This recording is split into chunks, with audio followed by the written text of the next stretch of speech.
ফালে আমাৰ ঘৰৰ মানুহ আজি আহি পাইছে, মা, ভাইটি, দেউতা। এইফালে পাকঘৰত বৌ বনাই আছে, এইটো কি বিলাহী মাছলি।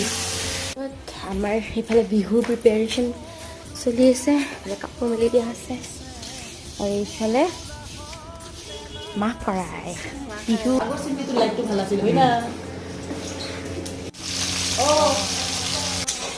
এইফালে মটন।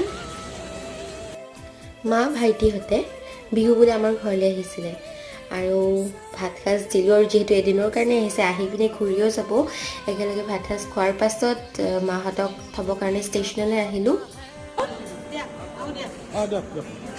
যোৱা সেইটো ফালে সেইখানতে